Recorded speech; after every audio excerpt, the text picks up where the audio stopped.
So, I got the boosted board a month ago and I rode it around in my everyday life. Did not like it. Well, actually, I loved it. It just did not seem practical where I live. It's too fast for where I live. It's way too heavy to carry around.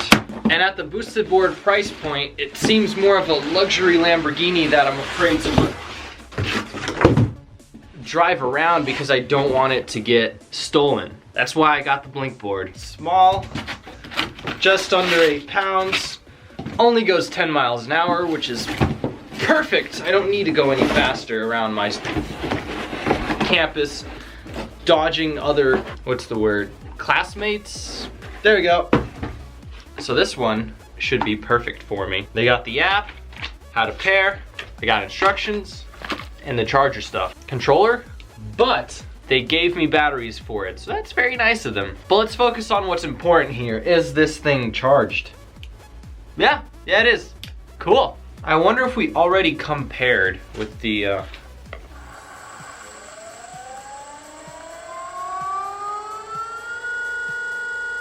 That is so quiet compared to the boosted board. And it starts so slow. But I gotta tell you, this thing looks really cool with those LEDs underneath it. I think that's enough sitting here. It's time to go for a ride. Oh, so far so good. That takeoff is a lot smoother compared to the boosted board. All right, no more yappering. I gotta go outside.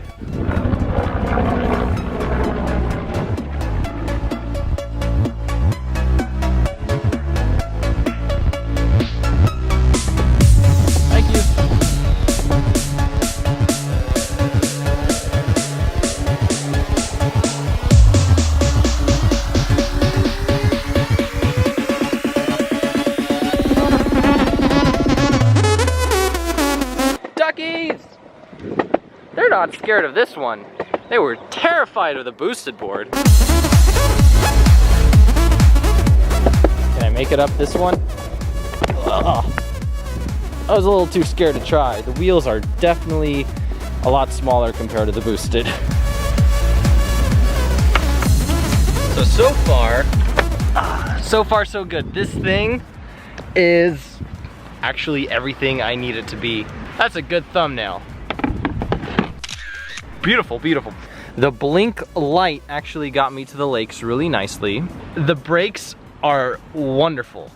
They are super smooth as compared to the boosted board where it's a jerky, stop motion, sudden reverse. For this thing, if you want to reverse it, you need to actually, there's a switch on the controller that you need to flip for it to start going into reverse. The startup on it is not as responsive as the boosted board. On the boosted board, if you just like flick it forward, you might even fall off the board because of the kick that it gives you. And with this one, you actually have to push forward quite a bit before you, yeah, did you hear that? And push.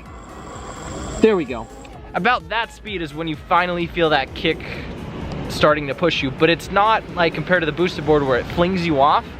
It's just like a light, gentle push, like somebody's giving you a bit of speed and then they're holding on to you as they're holding on to you while they're running and constantly giving you that nice little push. For the $300 standpoint, it's actually a pretty good board and it's actually very light. I carried it across the street. I think the downside with it is the wheels. And because it's so small, that could be a downside because I noticed that I can feel the bumps a lot more as compared to the boosted board, where the deck is much wider and the wheels are huge. But so far I have not fallen off and I'm gonna try to see if I can ride this thing back up the hill back to my house. Also, if you wanna pick this one up, they usually cost about $300, but I managed to get a nice sweet discount on it. I noticed a couple places where you can pick it up for just above $200. Link and instructions are down in the description below to get that sweet deal. So according to the app, I was at 85% when I left the house. And it's mainly been downhill, but I'm at 60% battery now. And according to my weight and data that I've entered into the thing, I still have an estimated 3.5 miles to ride, which is pretty good and actually perfect. I don't really need to go any more than that. Also, the controller does feel flimsy. I'm sad it has batteries, or a good thing, because you can always replace them on the go.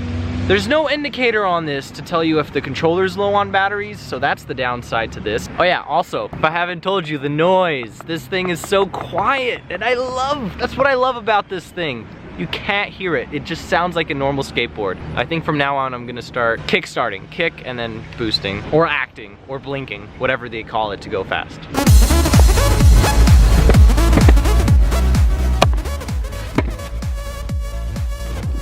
One more time, this time testing the brakes. I'm gonna shout when I activated them.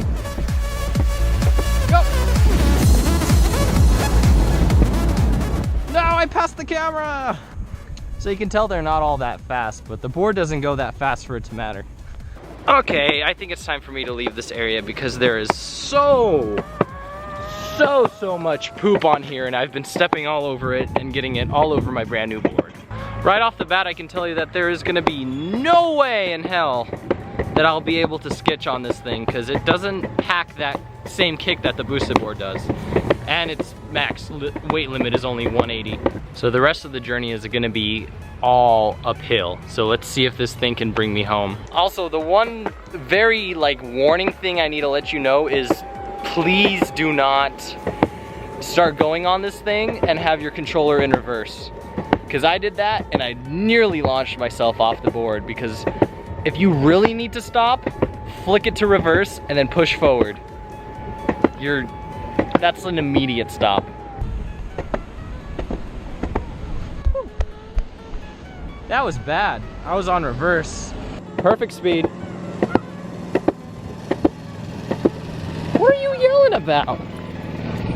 Buddy, it's always you. Stirring up trouble? That's a strong hill, buddy. Come on. Nope, it's gonna die. I don't think it's the battery that's gonna die. I think it's the fact that it can't handle this hill. Yeah, no luck. That's all right, I'll kick. I wanted to see if that was the battery that was dying. No, my battery's at 50%. So battery's not an issue on this board for me.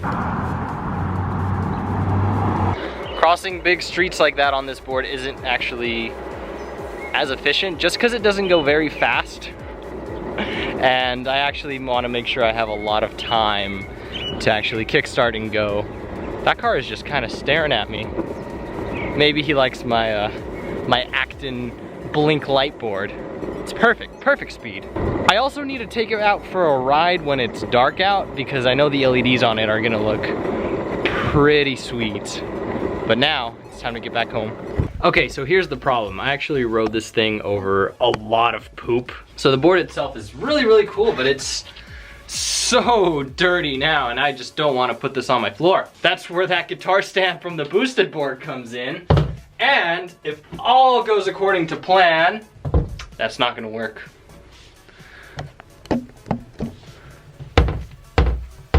Oh no! Okay, let's flip it upside down.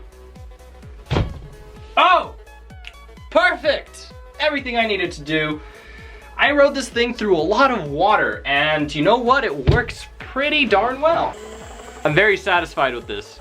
Super quiet, doesn't have that crazy kick the boosted board does, and no belts. It's all inside one motor wheel, so I never have to worry about belts ripping. So far so good, let's charge it. Boop. And it's on this side. Boop. Red light means charging. Perfect. Very happy with this. And you know what's really great about the Blink Lite is I am actually not afraid for this thing to run out of battery. Because, like I said, belts, the boosted board has belts that really stop you from kicking just regular on the board, and you have to push twice as hard for it to go.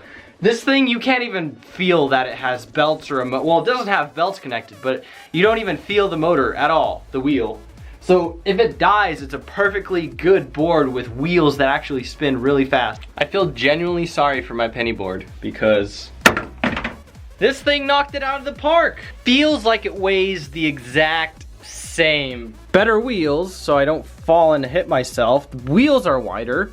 The size is nearly identical. Man, penny board. I don't know if I'm ever gonna ride you again. This thing is too cool. But now it's time for me to clean up that unboxing mess I made. Thank you very much for watching. This has been Tony Sticks, and may you take a look down in the description below if you are picking up this board. I found a couple ways where I could save you quite a bit of money on it, and until then, have a wonderful day.